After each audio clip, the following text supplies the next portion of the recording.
Om Namo Bhagavate Vasudevaya. That's all right. That level is okay. The next level is also okay. After that, not so good.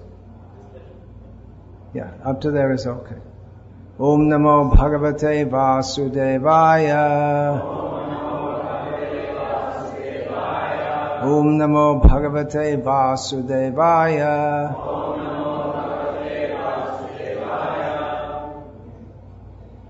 If you're wondering why there's this monstrosity of a big seat arrangement here, the reason is because the whole concept of this kind of auditorium militates against the Vedic, or one major factor in the Vedic understanding of how knowledge is imparted. And what is the proper etiquette in that regard? There's one story, I have to find it out, I read it a long time ago. But there were some rishis who had heard of one king, Kshatriya. The rishis were brahmanas. The king was a Kshatriya. That's the way things were in those days. Nowadays the king can be an unmarried middle-aged woman, as it is in West Bengal. Brahmin caste.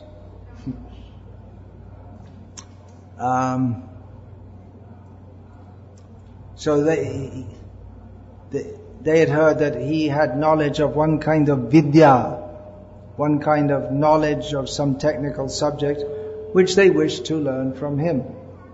So they went to his kingdom, went to his palace. They were received respectfully, seated on a high seat above the king, and after being duly honored, the king asked what could he do for them, because generally if Brahmanas comes to a king, they want something from him, and the king is obliged to provide it. So they said, well, we heard you have this particular kind of knowledge, we'd like to learn it from you. And he said, well, I can give you villages and gold and horses. I can't give you that. So anyway, you please go to your quarters and rest for the night. So when they went to their quarters, they thought, well, why didn't he want to give it to us? What's the problem? And then one of them suggested, well, we were sitting above him. So how can you instruct someone who's sitting above you? Now you're getting the idea. So they came back the next morning and sat below him and asked if he could instruct them in that knowledge. So he instructed them. After he had finished instructing them, he sat them up above him again. So that's the point. Knowledge flows down like water, and it's impolite to sit above one's teacher. And these are basic points of etiquette. So I'm just making a bit of a point here. Well, I pointed this out and then others kindly made the arrangement.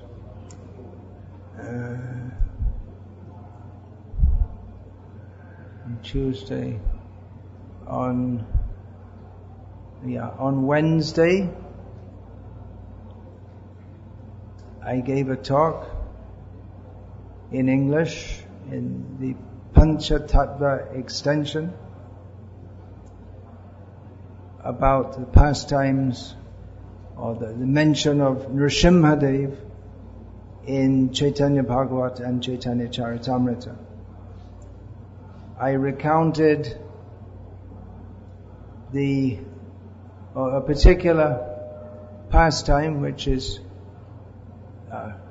described in one chapter of the Antya Leela of Chaitanya Charitamrita, in which Chaitanya Mahaprabhu in ecstasy had fallen in the sea and had been captured in the fishing net by a fisherman. This was at night. And what had happened, Chaitanya Mahaprabhu had vanished from his devotees. He had run off in ecstasy. They were trying to find him. Toward the end of the night, wandering along the beach looking for him, they came across a fisherman. You could understand he was a fisherman because he had his fishing nets over his shoulder. And he looked petrified. He was behaving very strangely. And they were coming from opposite directions, and he warned them, don't go that way. There's a ghost that way. So Swarup Damodar, who was the leader of the group of devotees, unofficial leader of the devotees of Chaitanya Mahaprabhu in Puri,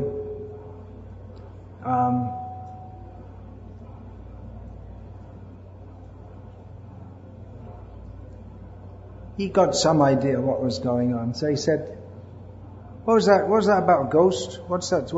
What happened? Tell us. So he said, the fisherman said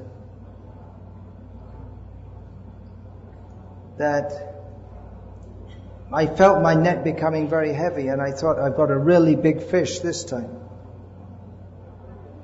But when I pulled it up, I saw it was a dead body.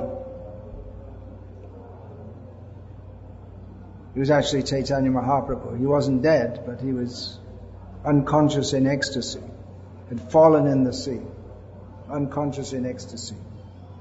And he had a very long body, and his arms and legs, they were separated at the joints from his torso.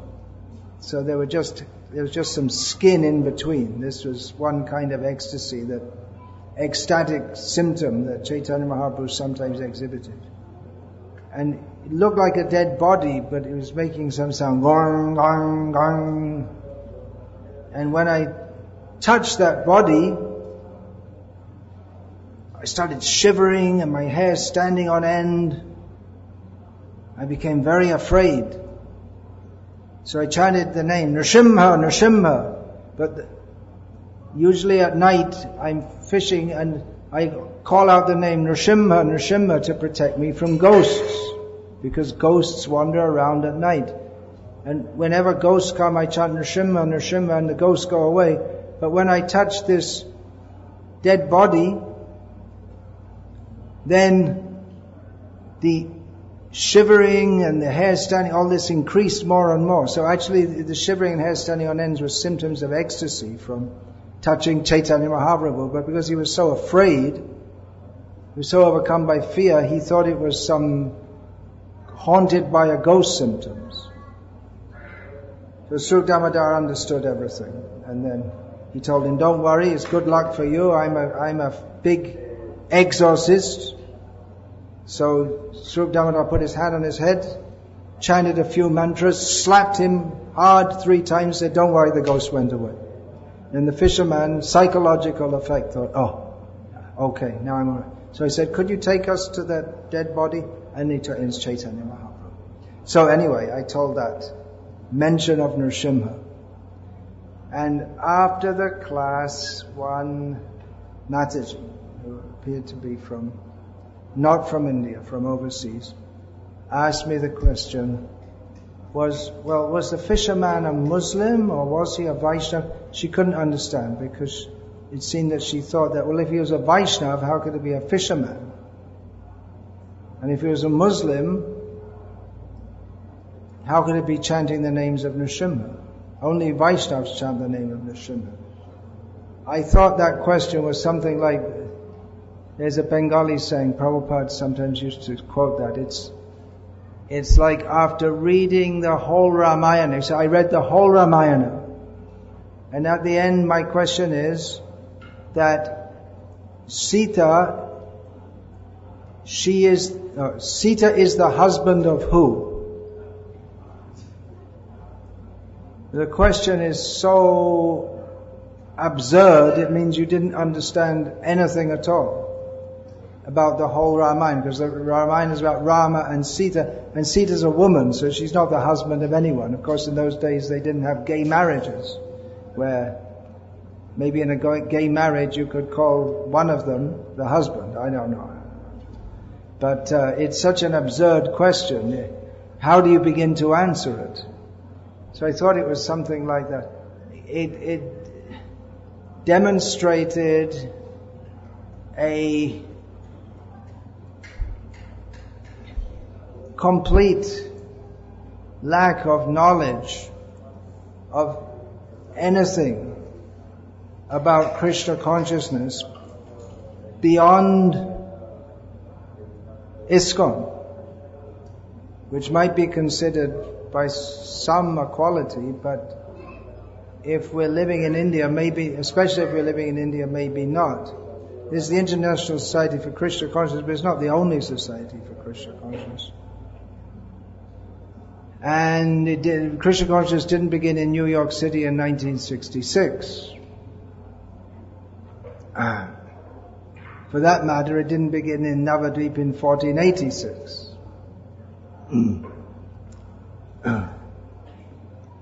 So the fisherman, so I replied that anyway, most of the people in Orissa, in Puri and Orissa, they eat fish, but they also have a very deep feeling for Jagannath. Now we may think, well, how is that possible? Because if you're a Vaishnava, you can't do such a horrible thing as eating fish. It's a bit difficult for us to understand. It's a long and deep-rooted cultural anomaly that most people in Bengal and Orissa eat fish, which we don't at all recommend. But it's also a long-standing cultural attribute of most of the people of Orissa, that they have a very deep feeling for Lord Jagannath, and many of the people of Bengal have a deep feeling for their Vaishnavas. Traditionally, Bengali society Hindu society has been divided among Vaishnavas and Shaktas. Shaktas means worshippers of Shakti, which in Bengal mostly comes out as worship of Durga and Kali. But in Orissa, there are Vaishnavas, Smartas, Shaktas, Shaivas, and they all worship Jagannath. Mayavadis, all kinds of things. What we would call Sahajiyas. So when we say Vaishnava, we might tend to think of someone within ISKCON, or someone who's very strictly following rules, and that is a good definition of a Vaishnava. But the broader definition of Vishnu Yasya Devata Iti Vaishnava, whose God, the God they worship is Vishnu, that is a Vaishnava. Now, as I said, the fishermen in Orissa and Bengal, as far as I know, they're not Muslims. Even in East Bengal, they're mostly Hindus. And at least in Bangladesh, in East Bengal, the fishing caste, they mostly consider themselves to be Vaishnavas. That means they chant Hare Krishna. They consider that in their home, they're oriented around Vishnu. Or they might, or the fishermen in Puri, who even today there are so many fishermen in Puri. You may have seen them if you go early morning to the beach at Puri. They still have this, what people would call a primitive kind of canoe, but it does the job. This particular kind of boat which they make, and there are very strong waves incoming, and they have to fight the waves to get out to sea. They literally almost have to fight. It takes tremendous strength to get the boat out when there's strong waves coming in. They go out and catch their fish, and then people eat the fish. And actually it's stated in Shastra, as quoted in Chaitanya Bhagavat, that even to eat fish in Puri is the same as eating havishyana. It's considered very pious to eat havishyana, which means rice boiled with dal with no salt or any spices or any such thing. So the idea is that just to be in Puri is pious. It's not encouraging eating fish, but just to be there is pious. And anyway, proper Vaishnavas, they don't eat havishyana or fish. They eat Vishnu Prasad, in Puri Jagannath Prasad. So, many Hindus, they may not consider themselves particular Vaishnava, but they'll worship, in Puri, they'll worship Jagannath. And they may also go to, there's a Durga temple just at the entrance to the town. What's that? Can anyone remember? Can't remember. And there's so many Durga. Some of them will be more attached to Durga, but they'll all worship Jagannath. Durga is also the sister of Jagannath. Subhadra is the sister of Krishna.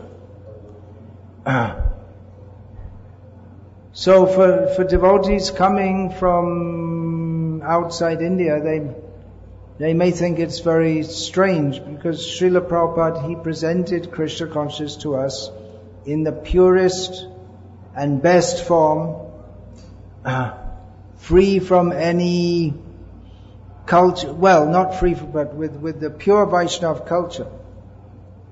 But within India, it's been practiced over generations, and there have been different sadhus and different influences, and for many people, they may worship Jagannath, and they may also worship Durga, and nowadays they may worship Sai Baba, and who knows what they're doing. It's, as Srila Prabhupada said, Hinduism is a hodgepodge of concocted ideas conducted under the Mayavad philosophy. Not very flattering.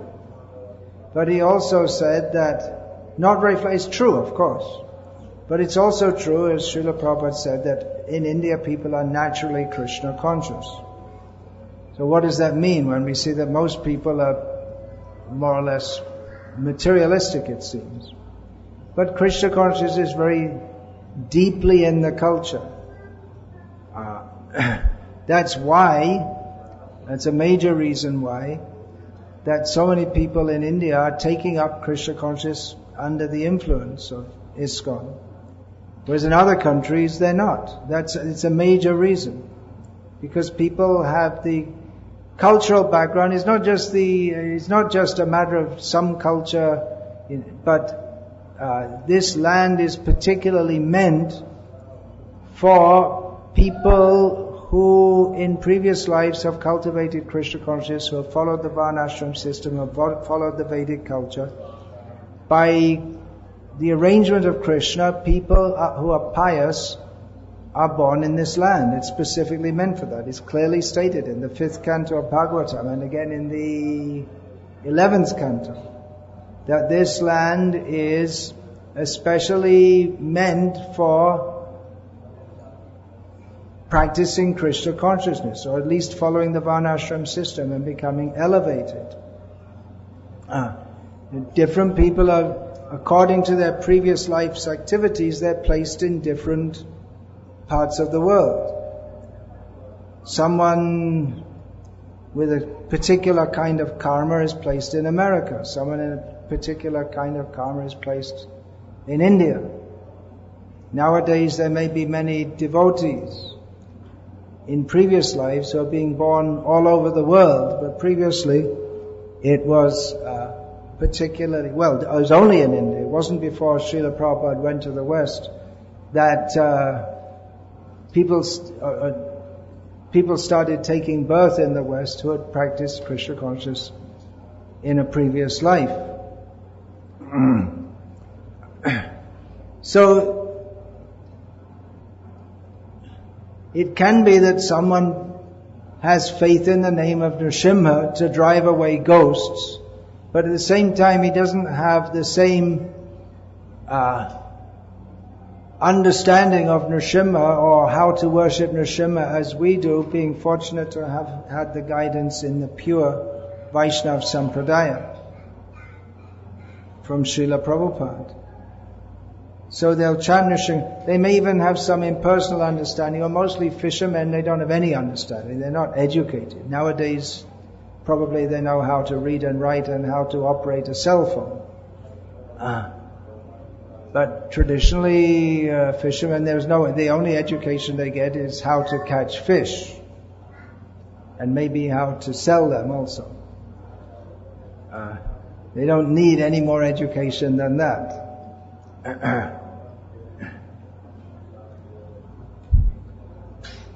But they'll also have faith in, because that's the culture that they're raised in. Just like if you're raised in a Christian culture, you have faith in Jesus. Of course, it's not that it's all the same, because Nrsimha is the Supreme Personality of Godhead, and the understanding that Jesus is God is a misunderstanding. So people may be raised in the culture, and the culture gets all mixed up with so many things. But even in Vedic culture, there is room for meat eating. It's not that it's completely banned. Slaughterhouses are banned. There's no such thing as having slaughterhouses for mass execution of animals. But under certain conditions, some people may eat meat. Kshatriyas may eat meat. Not daily. They have to go and kill an animal, then offer it in sacrifice. And some Brahmins would eat meat also. The meat that was offered in the sacrifice. Not Vaishnavas, because Vaishnavas only take food offered to Krishna. And Shudras, they could also eat meat. If the animal is offered in sacrifice, you must have read it in Srila Prabhupada's books. That's allowed. It's not encouraged, but it's allowed. So that people don't just wantonly eat meat. If it's once a month, that limits it. Instead of every day. So, fish eating is mentioned in Manu Samhita. It's not mentioned, it's not given a high rating by any means, but it is mentioned that some people eat fish. So we're not encouraging that, but at the same time, we should understand that there is a very broad Vaishnava. There are many people who feel attached to Krishna without having a clear understanding of Krishna and Krishna consciousness. Srila Prabhupada has very kindly imparted it to us. So they may also be considered Vaishnavas in a broader sense. And in fact, it's these people who are mostly becoming devotees and initiated in ISKCON through the Nam Hatha preaching in Bengal, in which there are literally thousands of people who are initiated devotees. Probably 99.9% of them are initiated by His Holiness Jayapataka Maharaj. So these are all, how there are thousands and thousands of devotees initiated following the pure Vaishnava principles, they weren't previously. Probably 99.8% or so were previously eating fish, but they felt an attachment to Krishna also, because that's going on in their culture simultaneously, side by side. So when they got the proper teachings, many of them, they took it up. And they were happy to take it up. Now they're following it properly. So it may be difficult for devotees who know Krishna consciousness only through ISKCON to understand this. But the very fact that for instance, Rath Yatra in Puri, how many people come each year? More than 1 million people come each year in Puri at Rath Yatra. Well, that means they have some feeling for Jagannath, doesn't it? Probably most of them, not probably, certainly most of them are not pure vegetarians, but they have a feeling for Jagannath. You can't deny that they have a feeling. It's not just something. Why would they come? Many of them, they're very poor people. They save up. Maybe they save up for 2 or 3 years to be able to make a journey to Puri. And most of them, there's no place for them to sleep. They just sleep on the streets here and there during the Rath Yatra. It's very troublesome and difficult for them, but they're very happy to do that. There are so many people in Gujarat, you'll see so many people walking on the road to Dwarka. And many of them come from hundreds of miles. They walk. Of course, they could take a bus, but they walk for hundreds of miles to go to Dwarka. Why? Because they have a feeling for Dwarkadish. I remember a few years ago reading in the paper that some politician wanted to have a big program in Dwarka. So what they do, they call people from all the neighboring towns and they bring them in truckloads. This is kind of thing that goes on in politics in India. They bring truckloads of people and they pay them to go to their rally. And in this way it makes them look very popular. If someone does a political rally and 10,000 people come, that makes him look like he's very popular, although everyone knows that 9,998, that means his wife except his wife and his kid, everyone's paid to go. Well, maybe not. There are a few party members also. So he did it in Dwarka, and usually when you do that, some very poor people come, but they found they had a tremendous response. So many people wanted to come. But they didn't go to the rally, they all went to take darshan of Dwarkadish. They thought, we're getting a free ride to Dwarka and getting paid for it. Okay, let's go, we'll go and take darshan of Dwarkadish. So they may have gone to his rally also. The main thing is the temple suddenly had, unexpectedly, a special festival day. There's thousands and thousands of people. The people had the feeling. It's not it's not just something they're doing as a ritual. There's a feeling there. We can't deny that. They may also be doing so many things that we wouldn't do or we shouldn't do, but there's a feeling for Krishna there. He's saying, is he a Muslim or a Vaishnava? Well, maybe he was both. There's that book there, Muslim Devotees of Krishna. And we see up to the present. Now, as Srila Prabhupada noted in one purport, that previously there was no bad feelings between the Muslims and Hindus. And that was true to a large extent, although there has, since the Muslims have come to India, there has always been some tension, and particularly there have been many atrocities perpetrated by Muslims on Hindus. I'm saying the word Hindu in a very broad sense here because it's the term that fits, although it's not a Shastric term.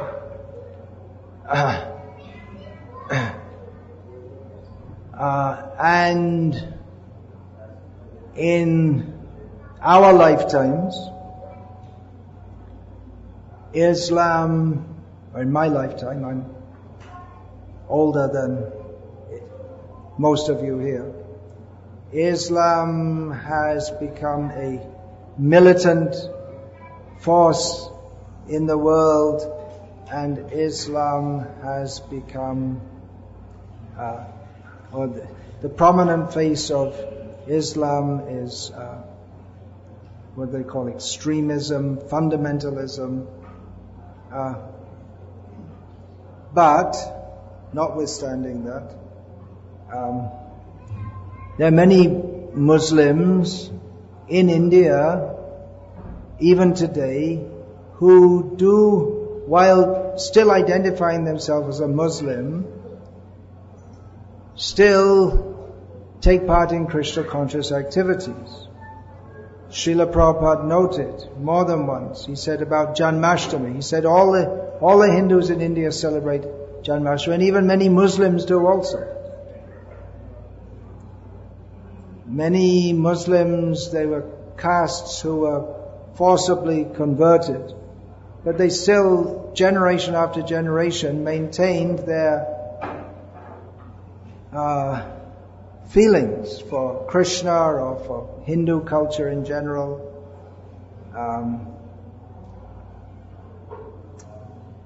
I've personally seen at several Rath Yatras in different parts of India, Muslims walking along the side, pulling the rope, taking prasadam.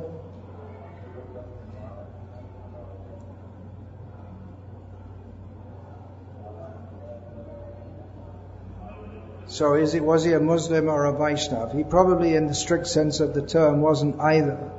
The fisherman who called out Nrsimha, Nrsimha. If you asked him if he was a Vaishnava, he'd probably say yes. If you asked him if he was worshipper of Durga, he'd probably say yes.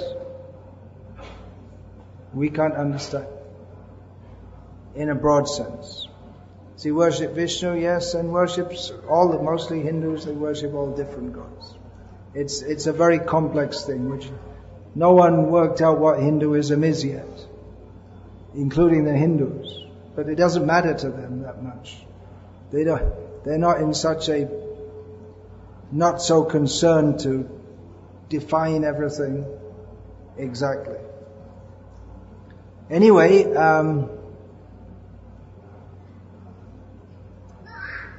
for devotees from the West who come to live in India, it would be advisable to try to familiarize yourself with, at least to some extent, with the broader culture all around you,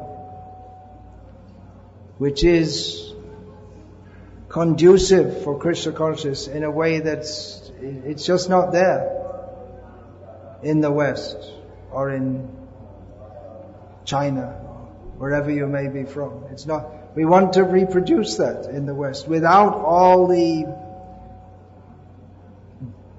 added bad factors. We should know what is Vaishnava culture. We don't want to spread the bad things about Indian culture. We don't want to spread Bollywood culture.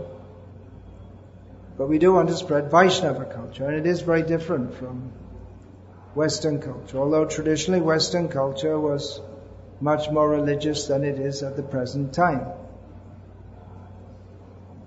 You may know I made a book recently called Women, Masters or Mothers, which has become quite controversial because it advocates things such as women taking a subdued social role,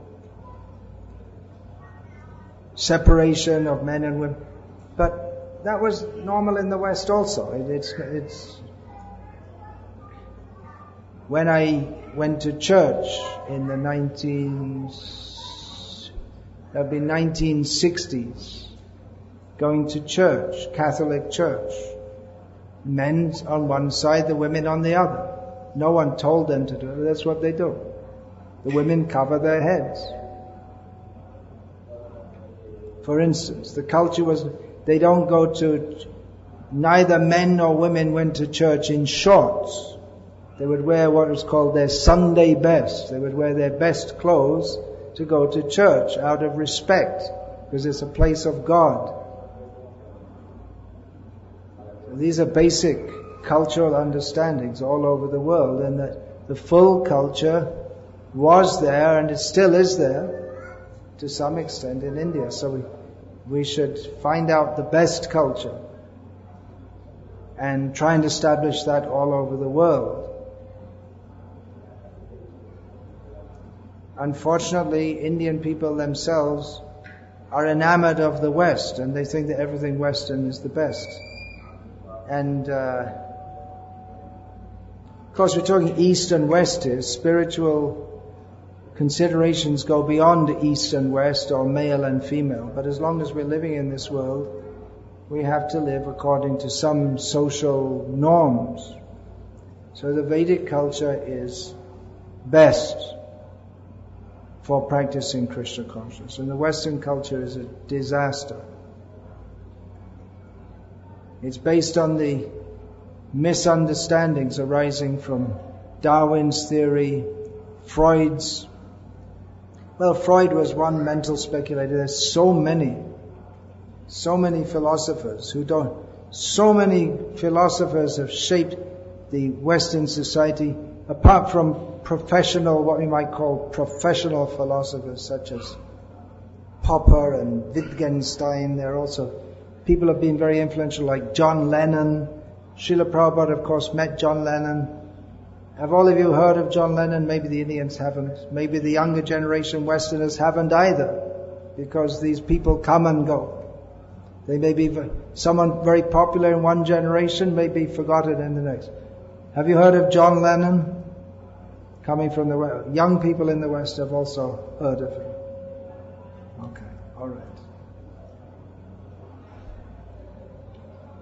I'm asking because I think it was last year in Dublin in Ireland, I was at the Rath Yatra there, one devotee was distributing this book, Chant and Be Happy. And he had the picture of George Harrison and John Lennon. So I asked the devotee, the young people, have they heard of George Harrison? They say most of them have heard of him. You might have to remind them, but they don't care about him at all. Whereas in my generation, George, just open the book, Krishna book, and show. Sign from George. That's it, you sold the book. Really, it was like that. He said, because George Harrison appreciated this book, 90% of the people would buy it. He was so influential. And he wasn't even the most influential Beatle. John Lennon, I guess John was number 1, Paul number 2, George 3, and Ringo number 4, something like that. There was a time when, among the other controversial things that John Lennon did, he said once that now we're more popular than Jesus, referring to the Beatles. Which was true in one sense, that the Beatles were in the newspapers a lot more than Jesus was. And these songbooks, if you want, you can, instead of holding them, you can collect them, bring them up. And the Beatles would fill stadiums of screaming fans, literally screaming.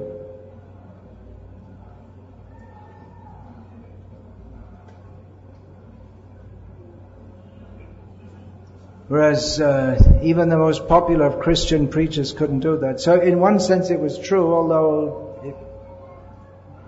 that statement became very unpopular in America. In England, people didn't care. England's more atheistic than America. But now, Jesus is still popular, and John Lennon gradually is getting forgotten. Anyway, I'm just saying, John Lennon, these people, they've been very influential in the Western world. It's a horrible society. Well, Srila Prabhupada, what did he say? Cat and dog society, pig society, and so on. You've read Prabhupada's books, I hope. So you can read all these things. And of course India is following that also. But this Vedic culture, we should try to understand and bring that to the whole world. Varnashram culture.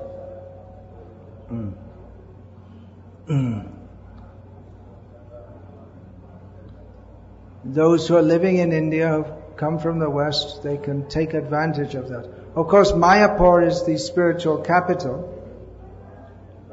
You may think, well, why bother about anything else outside? Well, the capital means there are other places also. And practically throughout this whole land, the whole land is special.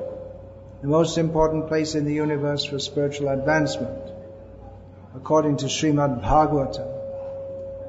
There are so many holy rivers here, holy places, visited by Krishna, Rama, other avatars, Vamana, Nrsimha, Buddha also. So many places sanctified by so many great holy people who have lived and traveled in different places.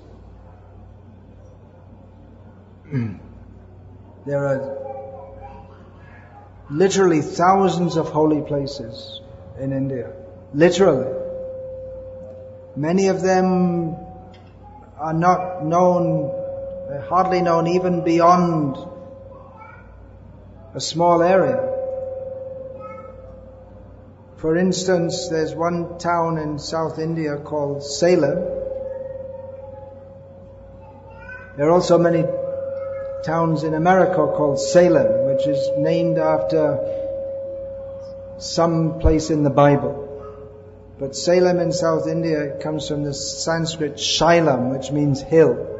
So it's a different etymology. And just outside that town is a small village. With urbanization, it's all become merged together, called Ayodhya Patanam, which means the town Ayodhya. So in that town, so we hear, it may not be in any presently extant Shastra, but Ram also visited there. And the temple is there to the present day. So like that, there's so many places you go and say, you may be going to some preaching program in some village, and they say, oh, just 15 kilometers from here, this is a place where this and this happened. And it's not only Vaishnava. There are so many important places of Shiva worship, so many important places of Kali worship. Now we may say, well, Kali worship, that's also part of the Vedic corpus. Some of the places are in Pakistan. We should take them back. Making Srila, not politically, but Srila Prabhupada said that India, Pakistan, Burma, Sri Lanka, they should again be reunited on the basis of Vedic culture. Those places, well, Pakistan especially is lost now. The Sindhu River, which is one of the holy rivers, main holy rivers of India, is now fully in Pakistan. Maybe part of it's in China. Srila Prabhupada also said to make the whole world India by Krishna consciousness. So I can only suggest that the devotees who've come from overseas try to understand something about this. Don't just cocoon yourself in Mayapur and think, of course you come here to concentrate on your own spiritual advancement, and that's important. But we're also supposed to, spiritual advancement also goes very strongly on the culture that we follow. In fact, traditionally it's always considered that even to begin any kind of elevated life, to follow the Vedas, one has to be within the Varnashram system. Chaitanya Mahaprabhu superficially rejected Varnashram because it's a material arrangement. It's not directly part of spiritual advancement, but it is the code of living in this world which is suitable for spiritual advancement.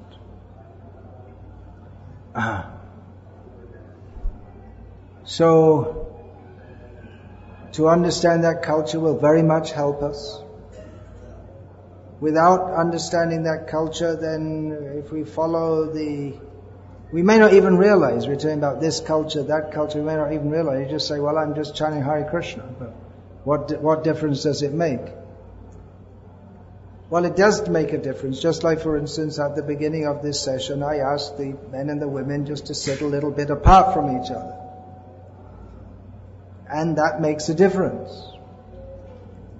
You may say, well, it doesn't make much difference. But yeah, it does, because when men and women mix up,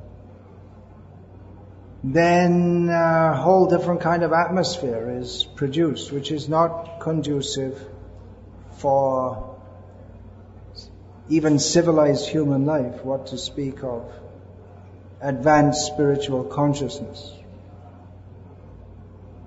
We might think that's not very important, but then all our acharyas followed that.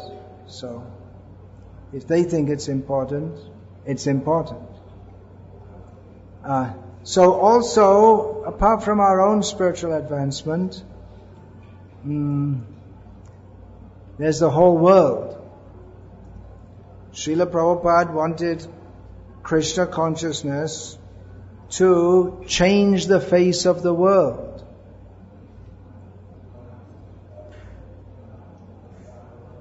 Spiritual revolution. Along with that, he wanted to introduce Varnashram culture. The two go side by side.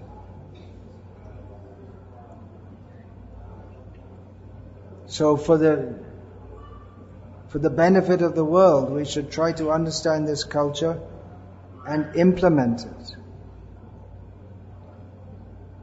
So of course not everyone can get into this, but those who are supposed to be brahmanas, they're supposed to be knowledgeable. And you might not, well, one of the qualities of a brahmana is dharma. In the 12 qualities of a brahmana mentioned in the Mahabharata, the first one is dharma. Means he follows dharma, means he knows what it is. But it's in traditional culture, it's not something that you're taught in an academic way, but you just imbibe it as you grow up, as you from childhood. So for us coming from the West, and maybe for many Indians also nowadays, who with the culture, with the advent of TV and the internet, the culture's largely been lost.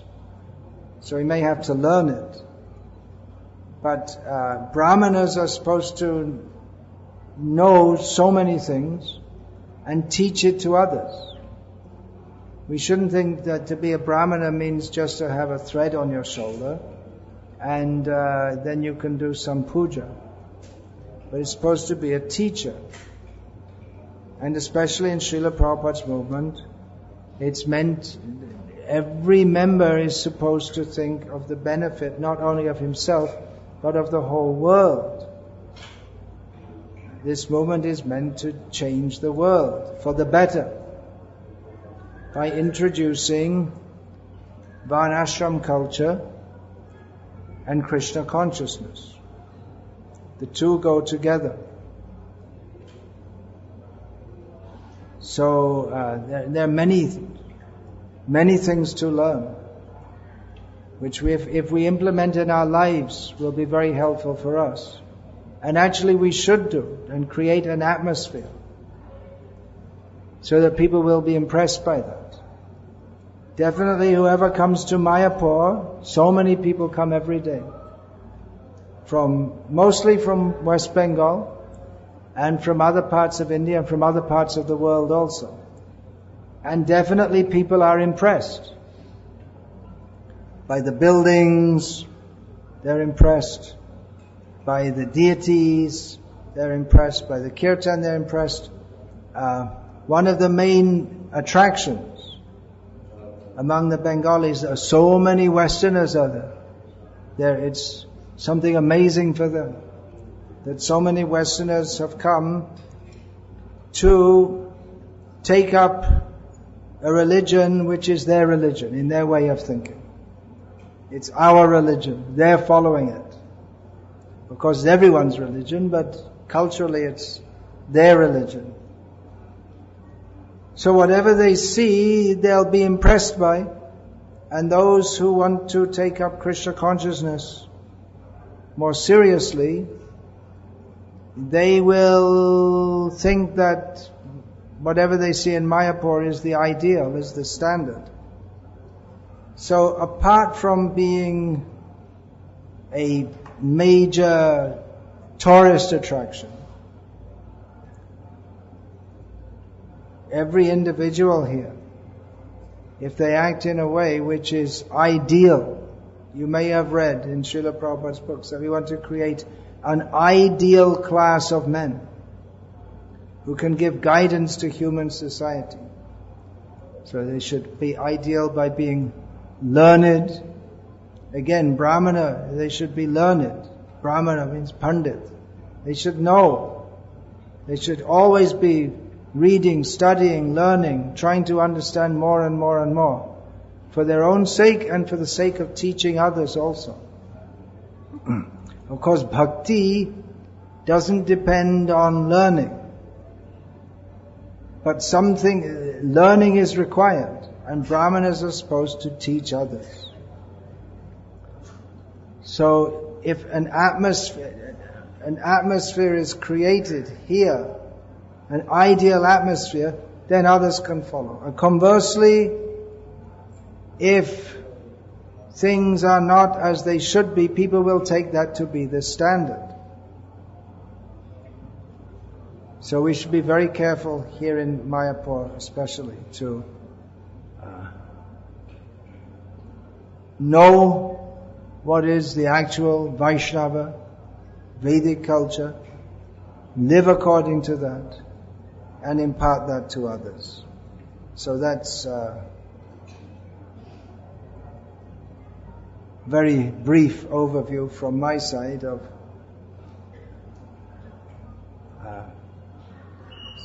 something that I very strongly feel the need for.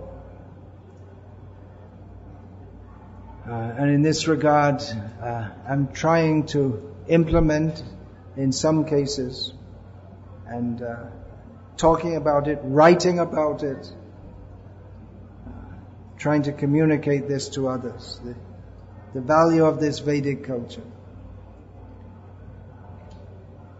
The value of the Vedic culture, we can see from this one incident 500 years ago. We can get some little insight that even someone who is performing such a degraded activity as fishing still has full faith in the holy name of Nrsimhadev. Another interesting point just came to mind. He's fishing. Why is he fishing?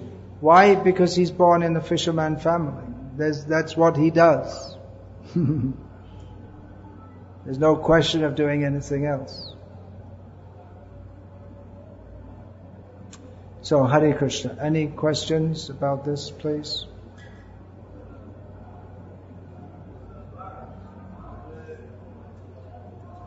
Do you have another mic for question asking?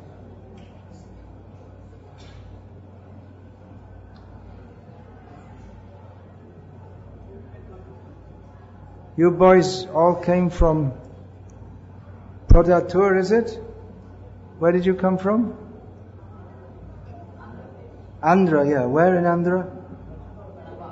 Kadapa. Oh, I thought Raghuvangshi was in Prodhatur. No, you're all from Kadapa. Okay. All right. What happened to Raghuvangshi? Is he still? Oh, you're translating in Telugu. The boys are?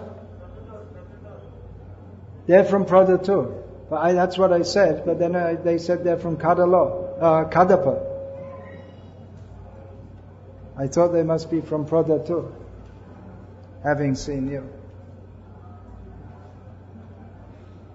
Yeah, so, please.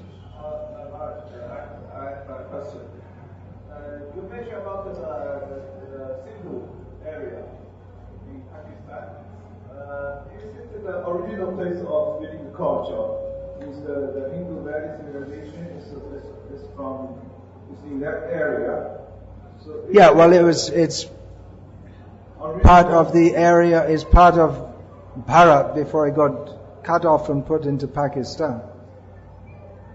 So the Hindu Valley civilization is the original. Sorry? The Hindu Valley civilization. Indus Valley civilization. Yeah, is the original home of Vedic civilization. Original, what do we call original? It's going on eternal. It's Sanatan Dharma. Sanatan Dharma, eternal Dharma, is the Dharma of the soul to serve Krishna. In this material world, Sanatan Dharma is manifested in every age as Varnashram Dharma, Vedic culture. Vedic culture, we can say. The Varnashram it begins in Treta Yuga.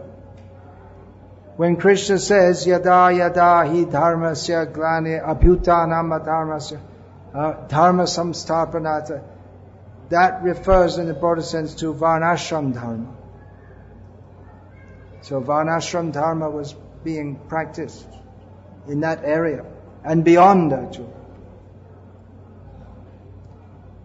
Afghanistan, that was also under Vedic culture, and it went over to Buddhism and then Islam.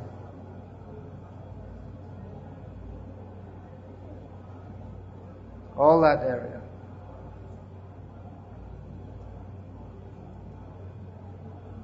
The whole world was under Parikshit, but specifically this area, at least as far as Afghanistan. We see all these places, even beyond that. There's Turkmenistan, Kazakhstan, Uzbekistan. Within Russia there's Tatarstan, it's a Sanskrit word, means place. So, the history that we get from the modern historians needs a lot of rewriting.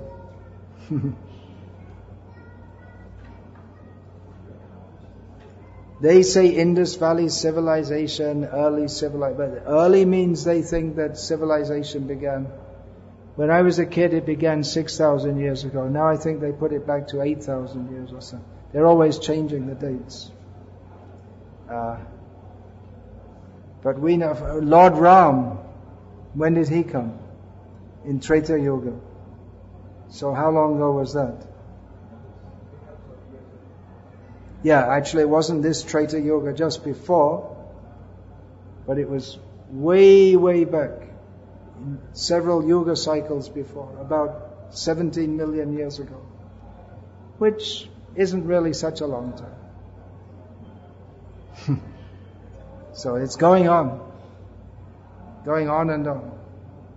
But by the influence of Kali Yuga, all good things become destroyed, unless there's the chanting of the holy names to offset that. Even in India, of course, there have always been atheists. Otherwise, when Krishna says he comes to destroy the demons, that doesn't mean it was India versus China or something like that. It was the demons within India. So it's not that everyone's pious in India, but even there are so many atheists in India, but many of them, you speak to them, and they can come around and become devotees. Whereas in the West, if they're atheists, they won't become devotees. It's very difficult for them. In fact, the chief minister of West Bengal for many, many years was a communist, Jyoti Basu. So communism means atheism, but his wife was a Vaisnava. And in South India, the chief minister so many times in Tamil Nadu, on the platform of atheism, he was promoting atheism. And now in his old age, he's what's he doing? He's the director there's a daily TV series about the life of Ramanuja. The director is actually my disciple, but he writes the script. No, I don't. I think the disciple writes. I don't know what he does. His name is Karunanidhi. But it was his idea. He's centrally involved in having a TV program daily about Ramanujacharya. So, I guess that wouldn't happen. We'd like Richard Dawkins to be a devotee. But even, you see, the cultural roots are so deep that even if in the West they stop being an atheist, they probably become a Christian, which is it's a big step up, but it's not nearly as good a step up as it is to take up Krishna consciousness.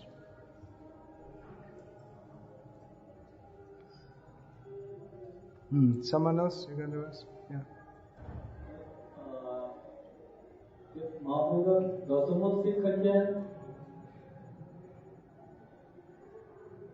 Is Satra English mein hai? We're having an English session. Next session is Hindi. Okay? Next session is in Hindi. But I'm not going to answer that anyway because it's a huge topic and it's off the subject. We can say what the Dashmula are, but it's a whole big thing. That's.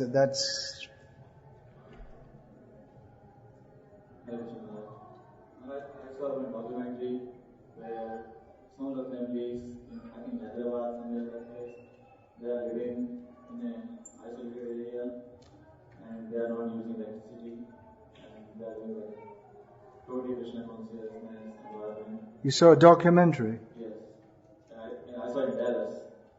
One of the disciples. Oh, that's in Gujarat, I think they made it. Yeah, somewhere. Yeah. It's in Gujarat. We have near to Hyderabad also, but the film was made about the community that we have in Gujarat, yeah. No electricity. You bring electricity and then gradually everything else will come.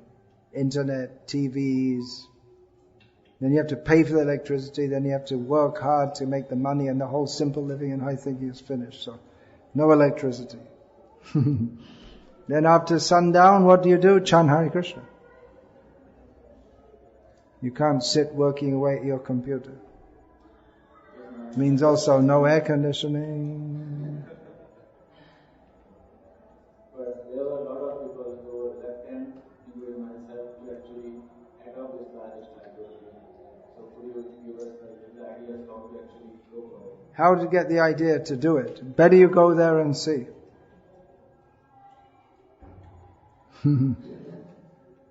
Go and visit. Where are you from? I'm from Gwalior, Madhya Pradesh. Aha.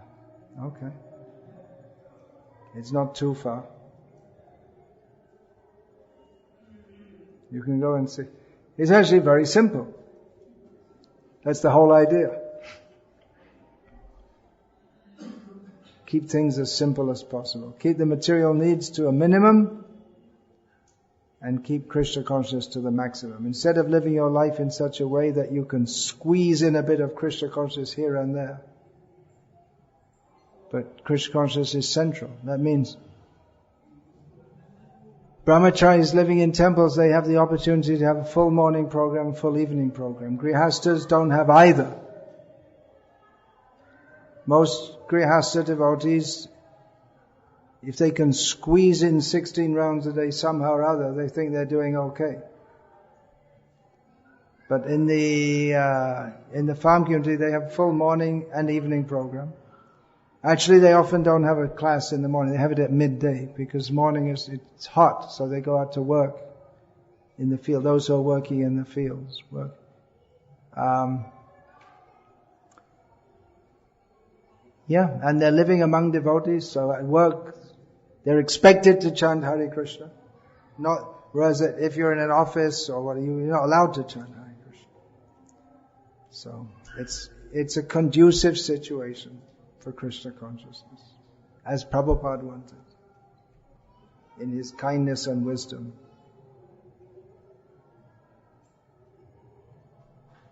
So you can visit. Those who would like to visit can visit. We have started 3 communities, more or less at the same time, of which one is going fairly well, quite well actually, in Gujarat. And the other 2, one is in Telangana, near to Hyderabad. And the other ones in Tamil Nadu. They're still going on with some struggle. It's not an easy thing to get it going. One thing, it needs a lot of money, so if any of you have a few crores in your back pocket so you don't know what to do with, you could help that way. Actually, the whole ISKCON society was supposed to get behind it. Otherwise, if we have to do it with individual householders, it's very difficult because land in India is so expensive. Even in most of India. Last year I was in America and one devotee told me he wanted to get some land and have a little home farm. I said, well, how can you afford it? He was surprised by the question because in India someone, unless they're really well-to-do, they can't. So I was thinking of buying 10 acres. Hardly anyone in India could even think of buying 10 acres of land with their own money. And he's doing a job as a park attendant or something. I said, no, I can save up a little bit. And he told me the price, it's so much less than the price of land in India. I'm not talking about the relative price, but the actual price. If you translate dollars to rupees, the land is actually much cheaper than in India. For some reason, I don't know exactly why. Anyway, it does take some money to purchase land, then some infrastructure, means some houses and this and that. And then you chant Hare Krishna, grow your own food. It's, as our devotees happily discovered, it's really not that very difficult to grow food. It's not that you have to go to university for 4 years to study it. Although, that leads me into another anecdote, that just about 3 or 4 years ago, I met a devotee in India from Slovenia. So I spoke to him and then he told me his background. His parents, like most people in Slovenia, they live on a small farm. And so I asked him, what are you doing? Well, I'm studying in the university. I said, why you bother with that? You have parents have a farm, just live on the farm. He said, well, nowadays, if you want to do farming, now that we're in the European Union, you have to have a university degree. I mean, for thousands of years, people were farming, and they didn't know how to read or write. Now they have to have a university degree so they can do. You're not allowed to do farming unless you have a university degree. Why do they now? Because you have to learn all about these different pesticides and genetically modified, I don't know, what all kinds of demoniac things they call farming. Anyway, the European Union will get rid of all the nonsense small farmers in their idea and make huge farms and destroy everything. I saw that in Lithuania, that they joined the European Union, the whole economy is based on small farms, finished. Overnight practically, all the small farms were finished. Because they got cheap food with no food value imported from other parts of the world. And also, they have so many rules for the farms. Your barn has to be this size and it has to... They've been going on for generations. All of a sudden they had all these rules which the people couldn't afford to adjust all their property, and then they're not allowed to farm anymore. All kinds of things. People used to pick berries from the trees and sell them on the side of the road. No, forbidden in the European Union. So it's demoniac. They want to destroy all the small farmers. I'm very afraid in India also. We discussed it among all our devotees. What are you going to do? They're making the society in such a way. They won't allow us to have the Gurukul. And now they're making so many rules. Now in Maharashtra, the BJP government, which is supposed to be pro-Hindu, they introduced a rule that there should be no discrimination against, one of the things they said, against women in menstruation. They should be allowed to come to temples. And he said we should, what did he say? Fadnavis. He's a Brahmin by caste, but he has a Persian name, as do so many. So he said we should dispense with outmoded outmoded, what did he say? Outmoded, outdated rule. Who is he to decide what's outmoded and outdated? It's offensive to come, just like if someone has dysentery, it's offensive to go to the temple in an unclean state. And who is he to decide what's outmoded and outdated? So, where can we go in the world to practice the things that we need to practice? It's just like America, it was founded by people running away from Europe who wanted to practice religion in the way that they felt the need to do so. So where are we going to run away to? Where can you go? Where the governments are not making all these rules. You can't do this, you can't do that. You have to teach the children they have to have the government curriculum, all nonsense.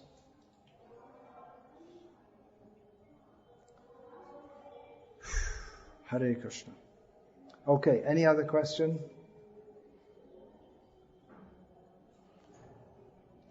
All right, well, we'll finish there. Hare Krishna. All glories to Srila Prabhupada. Hare Krishna.